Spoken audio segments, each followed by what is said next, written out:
So hey guys, welcome back to our video of perfect world and I hope कि तुम लोग बहुत ही ज्यादा अच्छे मजे में होगे। सो मैं आगे बढ़ने से पहले कहना चाहूंगी कि अगर इससे पहले का एपिसोड अभी तक चेकआउट नहीं किया है तो पहले जाओ और जाकर इसे देख लो, वरना यहाँ तुम्हें कुछ समझ नहीं आने वाला। और अगर तुमने देख लिया है तो बिना किसी देर के आज के इस वीडियो को शुरू करते हैं, लेकिन उससे पहले प्रीवियस एपिसोड को थोड़ा सा जान लेते हैं। सो होमीज, जैसा कि हमने लास्ट पार्ट में देखा था जहाँ पे शी क्लैन के लोगों के पास पहुंच जाता है, जहाँ पर उसका सामना जो सेलेस्टियल क्लैन का एक लीडर था उससे होता है, जो कि उसे सीधा यहाँ से बैटल अरीना पर ले जाता है, जहाँ पर शी हाओ का सामना जिन वही से हो जाता है। ये बंदा शी हाओ और उसकी जो फैमिली है उसके बारे में काफी चीजें कहता है, जिसके चलते शी हाओ से चैलेंज कर देता है, जो कि एक ओरिजिन सोल वाला बैटल होने वाला था, जिसके चलते शी हाओ भी अब मान जाता है। और अब आगे इस पार्ट के स्टार्टिंग में हम देखते हैं कि यहाँ पर शी हाओ और जो जिन वही है दोनों एक दूसरे के आमने सामने थे, और यहाँ पे जिन वही शी हाओ से कहने लगता है कि वैसे मानना पड़ेगा, तुमने एक ऐसे बंदे को चैलेंज कर लिया है जो कि मिनटों में ना तुम्हें मिट्टी में मिला के रख सकता है, और तुम जानते हो कि एक बार अगर मैं तुम पे हावी हो गया तो तुम्हारा जो दाव है वो पूरी तरीके से शैटर्ड कर जाएगा, और वो ऐसा भी हो सकता है कि तुम शायद आगे जिंदा भी ना रहो। तो बताओ तुम्हारे आखिरी लफ्ज क्या है? जिसमें शी हाओ कहता है कि जब मैं फॉरेन रियलम के टॉप 10 किंग से फाइट कर रहा था ना, तब तुम अपने क्लैन में यंग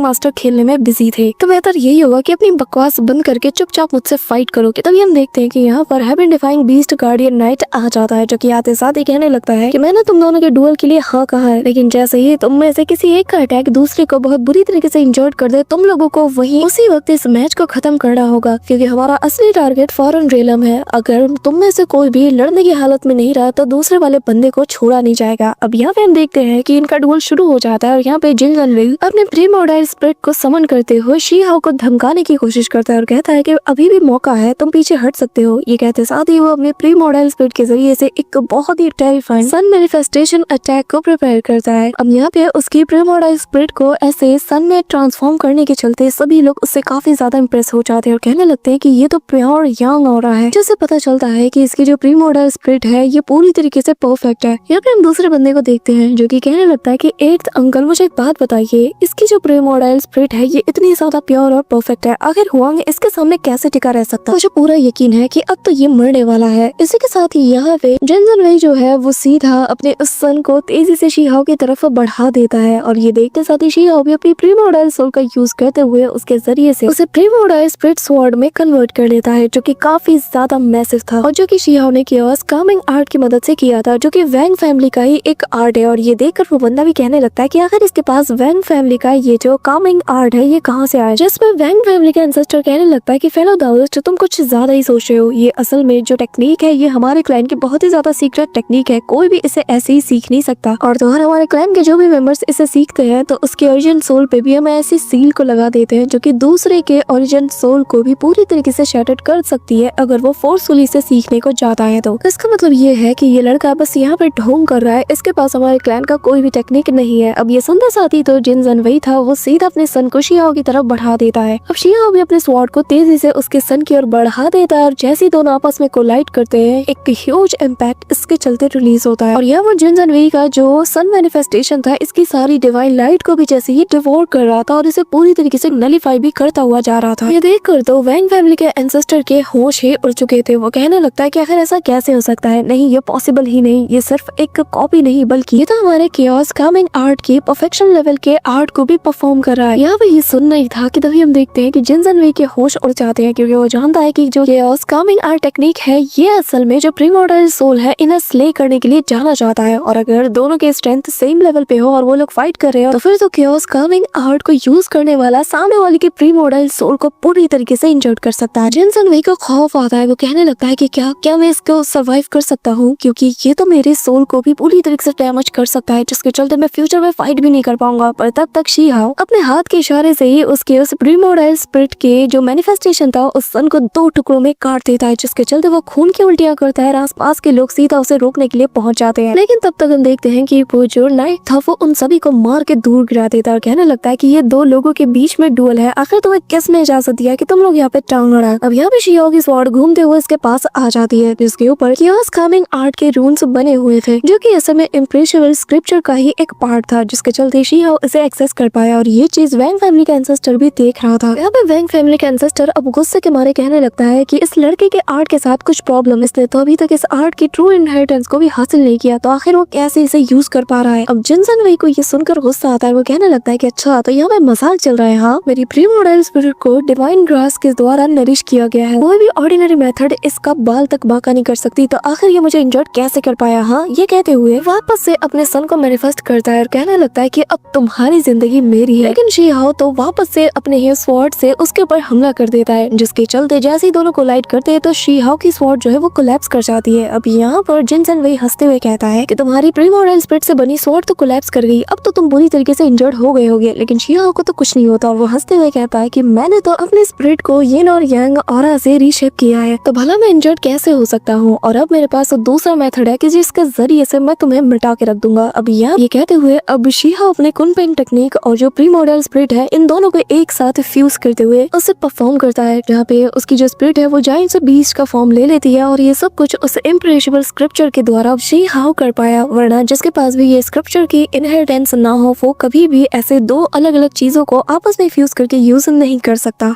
इस दौरान वो जायंट सा जो वेल था वो जीसन वायु की तरफ तेजी से बढ़ने लगता है। ये देखते साथ ही वो बंदा काफी ज्यादा शॉक था, लेकिन यहाँ पर जैसे ही वो जो वेल था वो जैसे काउंटर अटैक करता है, जिनसन वही के होश उड़ चुके थे और अब वो यहाँ से दुम दबा के भागने लगता है। ये देखकर तो जिनसन वही के जो चमचे थे उनके तो होश उड़ चुके थे, लेकिन शी हाओ अपने रिमोडल स्पिरिट को वापस रखते हुए उसके पीछे लग जाता है और घुमा के एक जोर भर सीधा उसके कान के नीचे लगाता है, जिसके चलते वो वहीं पे फ्लैट हो जाता है और फिर अपने पैर से मसलते हुए यहाँ पर शी हाओ से कहने लगता है कि चुपचाप मुझसे माफी मांगो तो शायद मैं तुम्हें यहाँ से जाने दूं। जिस पर हम देखते हैं कि वो अपनी प्री मॉडल स्पिरिट को जो कि ऑलरेडी वो बाहर निकाल चुका था उसके जरिए से यहाँ पे शी हाओ पे हमला करने जाता है और कहने लगता है कि क्या तुम्हें मेरी ट्रू पावर का पता है, मेरा रियलम तुमसे कई गुना ज्यादा हाइयर है और अगर ये रिस्ट्रिक्शंस ना होती तो मैं तुम्हें कब का सबक सिखाता। यहाँ पे शी हाओ कहने लगता है कि जरा अपनी औकात देखो, इस वक्त तुम मेरे पैरों तले कुचले हुए हो, लेकिन तुम्हारी ये अकड़ ये अभी भी नहीं गई ना। मतलब मैं आखिरी बार वार्न कर रहा हूँ, चुपचाप हार मान लो वरना तुम्हारी इस फिजिकल बॉडी का मैं वो हाल करूंगा कि तुम्हारी ये जो प्रीमोर्टल सोल है ना ये वापस कभी अपनी बॉडी में जा ही नहीं पाएगी। यहाँ पे हम देखते हैं कि जिनसन वही की ये हालत देखते साथ ही वैंग फैमिली और जो जिन फैमिली थी ये लोग तो शर्म के बारे अपना मुंह लटका लेते हैं। अब यहाँ पे हम देखते हैं कि वो नाइट आते साथ ही शी हाओ को इस डुअल का विनर अनाउंस करता है और फिर शी हाओ घुमा के एक जोरदार किक मारता है उसकी बॉडी को और सीधा उसके प्री मॉडल स्पिरिट की तरफ थ्रो करते हुए कहता है अगली बार जब मेरे सामने आओ ना तो अपनी इस अकड़ को साइड में रखना। यहाँ पे उसकी बॉडी जैसी ही उस जायंट से सन से टकराती है तो यहाँ पर एक ह्यूज एक्सप्लोजन होता है। यहाँ पे शी हाओ इसका वो जो बीस्ट था जिसके ऊपर ये सवार होके यहाँ पे बड़े ठाट से घूमता फिरता था उसे ही वो रख लेता है और कहने लगता है कि आज से तुम्हारा ये जो राइनो है ये मेरा हुआ। यहाँ पे हम देखते हैं कि शी हाओ का खौफ इतना ज्यादा था कि जिनसन वही उसकी बोलती बंद हो जाती है और तभी यहाँ पे हम देखते हैं कि वो जो नाइट था वो भी शी हाओ के परफॉर्मेंस को देखते साथ ही काफी ज्यादा इम्प्रेस हो जाता है और वो सभी से कहता है कि अब मैदान जंग में जाने का वक्त आ गया है। अब यहाँ पे सभी लोग उस ओर रवाना हो जाते हैं, लेकिन हम जिनसन को देखते हैं जो कि अपने अंकल से कहता है कि मुझे इस शी हाओ से बदला लेना है, तो बताइए क्या मैं आपके साथ बैटल एरिना में जा सकता हूँ। यहाँ पे जिनसन उसे मना कर देता है, कहने लगता है कि इसको तो मैं ठिकाने लगाऊंगा और वैसे भी वहाँ पर ऐसी ऐसी अपॉर्चुनिटीज है जिसे कि मैं मिस नहीं कर सकता। इसी के साथ ये लोग उसे एंशिएंट टेलीपोर्टेशन एरिना के पास पहुंच जाते हैं जहाँ पर जो यहाँ के जो लीडर्स थे वो सभी को यहाँ पे इंट्रोड्यूस कराते हुए कहते हैं कि एक बार हम लोग इस इंपीरियल पास को छोड़कर बाहर की एरिना में पहुंच जाए ना तो वही हमारा घर होगा, वही हमारी मंजिल होगी। उम्मीद करता हूँ कि तुम सभी लोग अपना बेस्ट दोगे और जिसके लिए आज तक तुम लोग इतना ज्यादा प्रैक्टिस करते आए हो, इतने ज्यादा टैलेंट को तुमने अपने अंदर छिपा के रखा है, उन सभी का वहाँ पे भरपूर मुजाहरा दिखाओगे। इसी के साथ हम देखते हैं कि सभी लोग उस टेलीपोर्टेशन एरिया का यूज करते हुए यहाँ पर इंपीरियल पास को छोड़ के चले जाते हैं और शी हाओ भी वहीं पे रवाना हो जाता है और तभी सीन शिफ्ट होता है और जहाँ पे हम बैटल एरिना के पास का सीन देखते हैं जहाँ पर एक नदी थी जिसे कि the great yellow spring river कहा जाता है। लेकिन यहाँ पे वो जो एल्डर है वो बताने लगते हैं कि जरा इस नदी को देखो, कभी इसका पानी बहुत ही ज्यादा क्रिस्टल क्लियर हुआ करता था, लेकिन बीते दशकों से यहाँ पे बैटल्स चलती आ रही हैं और हमारे काफी सारे वॉरियर्स का खून जो है वो इस पानी में मिल चुका है और इसका रंग अब तक फीका नहीं पड़ा। यहाँ पे सभी लोग गौर से देख रहे थे कि वाकई में इस नदी का पानी तो बिल्कुल लाल है। तभी यहाँ पर इनके सामने एक ब्लडी फ्लावर आ जाता है जिसे देखते साथ ही यहाँ पर जो नाइट होता है वो सभी को वार्न करता है और यहाँ पे बाकी लोगों से कहता है कि जल्द से जल्द जाके इसे डिस्ट्रॉय करो क्योंकि जो भी इस ब्लडी फ्लावर के करीब जाएगा तो वो एक झटके में ही मारा जाएगा, उसकी बॉडी से उसका सारा ब्लड ये फ्लावर पलक झपकते ही अब्सॉर्ब कर लेगी। ये सुनते साथ ही तो सभी लोग शॉक्ड हो जाते हैं और तभी शी हाओ कहने लगता है कि क्या ये वाकई में वही ब्लडी फ्लावर है, जिस पे वो बताने लगता है कि हाँ ये वही है, लेकिन फिलहाल ये मैच्योर नहीं हुआ और इसे हेल फ्लावर के नाम से भी जाना जाता है क्योंकि जब एक ट्रू इमोर्टल यहाँ पे सेक्रीफाइस हुआ था तो उसके के ब्लड के जरिए से ही एक ब्लड फ्लावर का जन्म होता है और जो कि बहुत ही ज्यादा एग्रेसिव होता है और ये दूसरों के ब्लड को फीड करके ही खुद को जिंदा रखता है। और अगर हमने जल्दी कुछ नहीं किया तो ये पलक झपकते ही मैच्योर भी हो सकता है, क्योंकि यहाँ पर काफी सारी जिंदगियां हैं और जहाँ पे जिंदगी होती है वहाँ पर ही ये फ्लावर पलक झपकते ही उन्हें मार कर खुद को मैच्योर करता है। हमें सीनियर मेन कैप्टन यानी कि ग्रैंड एलर्ट से रिक्वेस्ट करना होगा कि वो किसी को यहाँ पे भेजे ट्रेजर के साथ, कि जिसके जरिए से हम इसे पूरी तरीके से डिस्ट्रॉय कर पाए। लेकिन अचानक से हम देखते हैं कि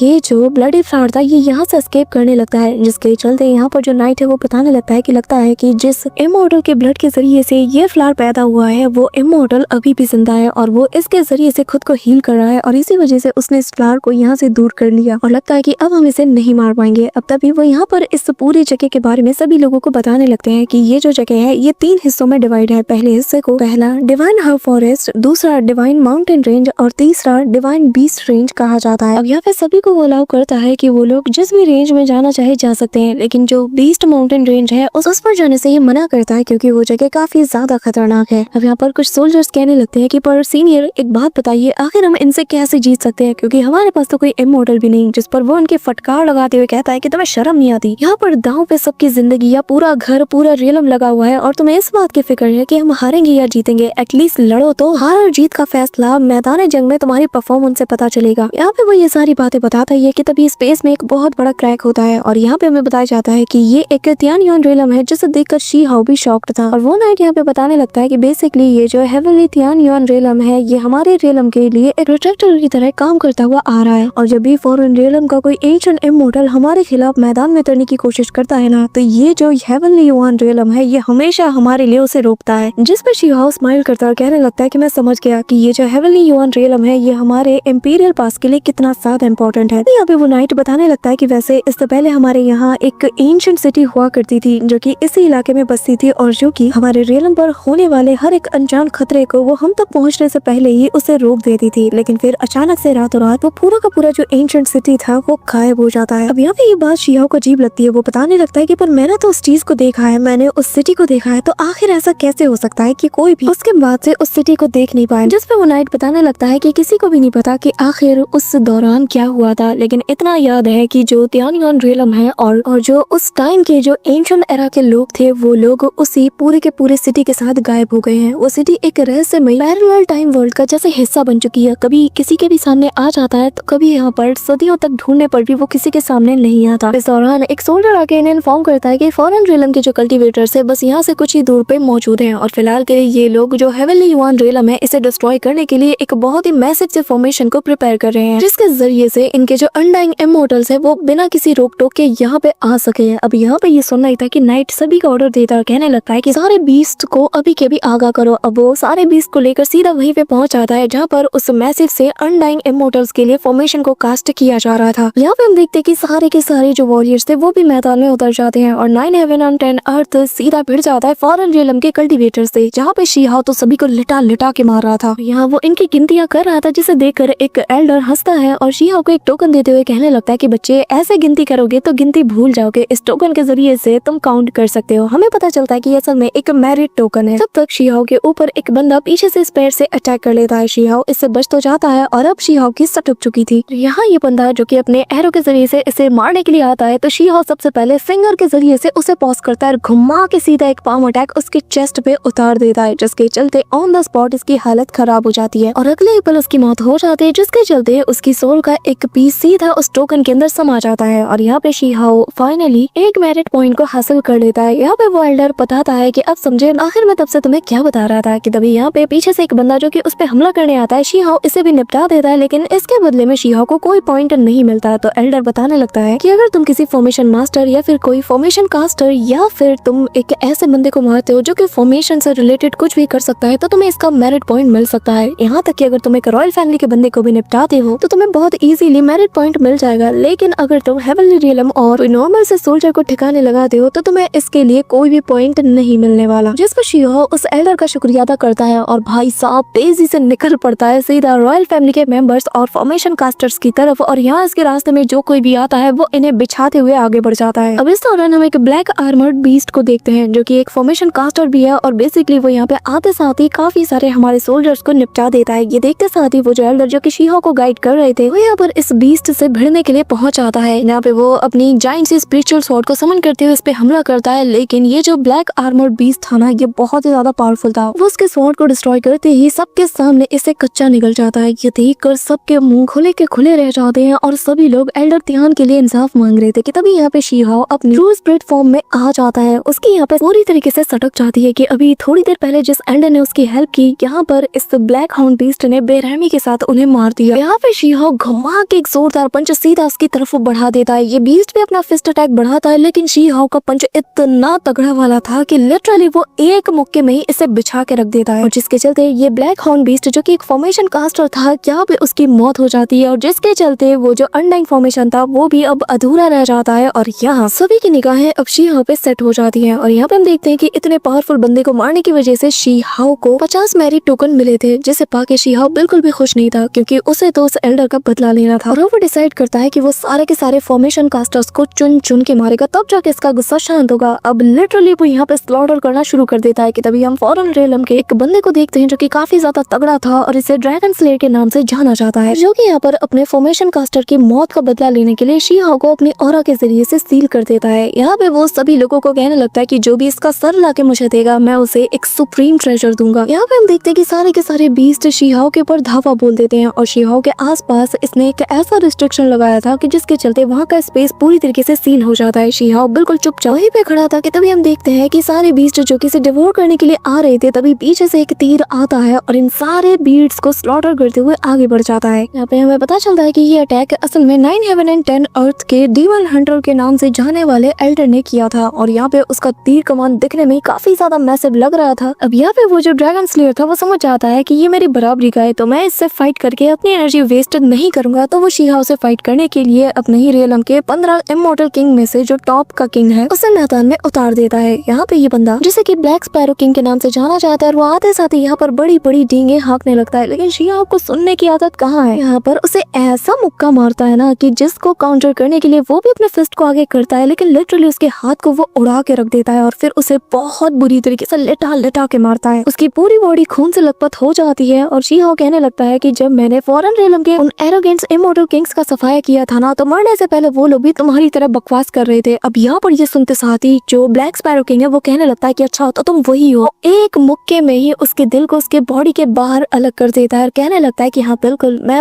वही। तभी यहाँ पे ये जो ड्रैगन स्लेयर था वो एक और बंदे को मैदान में उतार देता है, और ये सिल्वर स्पाइडर किंग आते साथ ही शी हाओ पे हमला करने जाता है, लेकिन शी हाओ तो यहाँ पे अपनी इमॉर्टल स्वॉर्ड को समन करते साथ ही सीधा उसे निपटा देता है, क्योंकि शी हाओ को अब यहाँ पर वो जो नई फॉर्मेशन है वो वापस से बनता हुआ नजर आ चुका था, और अब उसे हर हाल में इसे मिटाना था। यहाँ पे शी हाओ कहने लगता है कि मुझे तुम जैसे कीड़े मकोड़े से लड़ने का कोई शौक नहीं, जाके अपने रॉयल क्लैन के मेंबर्स और जो इंपीरियल क्लैन के मेंबर्स है उन्हें मेरे पास भेजो। अब ड्रैगन स्लेयर की सटक जाती है और वो सीधा शी हाओ के सामने आकर अपने फिंगर से उस पर अटैक करने जाता है और कहता है कि तुम इस कदर एरोगेंट बन चुके हो कि तुमने मुझे मजबूर कर दिया है बैटल में उतरने के लिए। लेकिन हम देखते हैं कि डीमन हंटर अपने एरो के जरिए से उसके फिंगर अटैक को डिस्ट्रॉय कर देता है और कहने लगता है कि खबरदार जब तुमने शी हाओ की तरफ एक उंगली भी उठाई, क्योंकि हम और हमारा पूरा 9 हेवन एंड 10 अर्थ शी हाओ के पीछे उसे सपोर्ट देने के लिए खड़े हैं, और ये वही है जो कि तुम्हारे पूरे के पूरे 9 हेवन एंड 10 अर्थ के ऊपर काल बन के कहर बरपाएगा। और शी हाओ का ध्यान तो उस अनडाइंग फॉर्मेशन के ऊपर था जिसे कि हर हाल में उसे डिस्ट्रॉय करना था। लेकिन तभी यहाँ पर वो जो ड्रैगन स्लेयर था वो अपने सारे लोगों को कमांड करता है और कहता है कि मेरे लोगों मेरी बात सुनो, मुझे हर हाल में तुम्हारी ताकत चाहिए ताकि मैं तुम सबके ताकत के जरिए से आज यहाँ पर इस नमूने को मिटा के रख दूं। अब ये सभी लोग अपने पावर को फ्यूज करते साथ ही यहाँ पर उसी ब्लडी फ्लावर को समन कर लेता है, जो कि आता है साथ ही यहाँ पे स्लॉटर करना शुरू कर देता है और काफी हद तक एक्सपेंड कर चुका था। लेकिन तभी शी हाओ भी अपने विलो लीफ को आगे कर देता है और यहाँ पर पलक झपकते ही उसे लपेटते हुए पूरी तरीके से क्रश कर देता है, जो इम्पैक्ट इस फ्लावर के डिस्ट्रॉय होने से निकलता है